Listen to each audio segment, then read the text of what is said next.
Do you want to know a magically fun and effective way for your child to learn information, such as facts and vocabulary?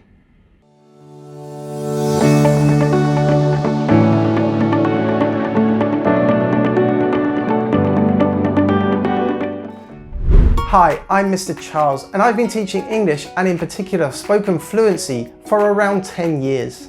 Parents often ask me how they can help their child widen their range of vocabulary. The key to learning new vocabulary is knowing when and how to use it with confidence. If your child is not confident about using any new vocabulary, they simply won't use it and they will forget it, which means it was a waste of time learning it in the first place. In 2018, there was a study that showed the power of drawing for learning information such as vocabulary. It showed that making simple drawings to represent new information increased retention rates by up to 2 times. In this video, I will show you why drawing to learn new vocabulary is so effective, and I will give you some simple strategies that you can use to help your child learn new vocabulary depending on their age and their level of English. Drawing pictures to represent new vocabulary works because a child needs to process the meaning of the word in their mind, and they need to construct an image that represents that meaning.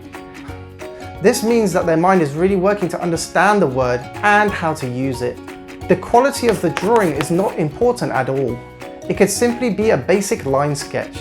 The key is the process that they are taking. And furthermore, while your child is drawing, they have time to think of how to use the words in different sentences and how to manipulate the new vocabulary. This is an activity that can really unleash their natural creativity, and you should encourage this. Step 1 is to choose appropriate vocabulary for your child. It's important that the vocabulary is challenging and new, but that it isn't too difficult or completely out of their comprehension.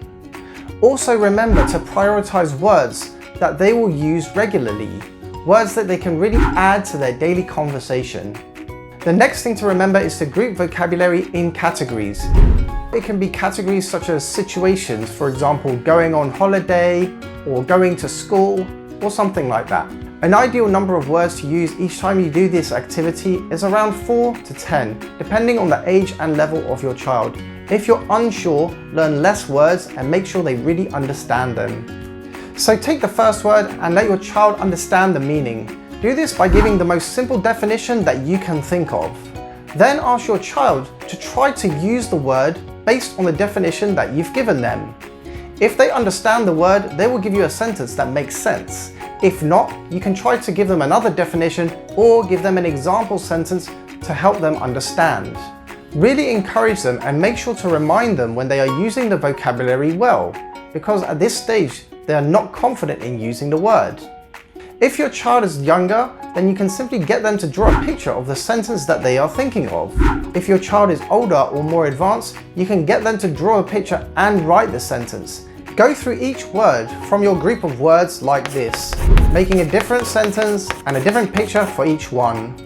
Remember that when your child is drawing the picture, you should emphasize that the quality of the drawing is not important at all. You're just trying to have some fun and make a silly pencil sketch. If they're more advanced at drawing, yes, they can make it a bit more complex and a bit more detailed. But actually, you don't want to spend too much time drawing each picture, as they will forget the main role, which is remembering the vocab and how to use it. In fact, the more creative and silly, the better, because it will be more memorable to them. As long as it's grammatically correct, that's fine.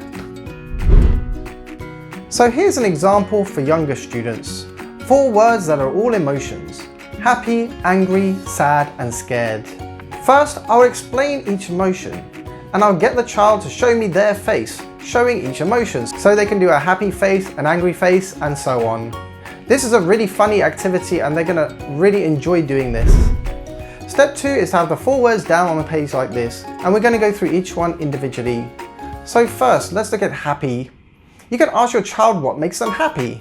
If they're not sure, encourage them with some examples from yourself, and then get them to try and make some of their own. So maybe they say, food makes me happy. Okay, that's great. So now they can draw a picture of themselves with some food and a big smiley face. and they can make the picture as silly and as fun as they want, and they can choose any food that they like. Next step, go through each of the other words and do the same process again. Now that you've gone through the words individually, you can start making sentences combining them. For example, do makes me happy, but do makes me sad. And maybe they can combine a sentence with the word and, so they can think of something that makes them sad and angry. For example, when I don't play with my toys, I feel sad and angry. This is a great thing to talk about with a child because it allows them to understand how to process their emotions and how to explain the emotions when they're feeling them.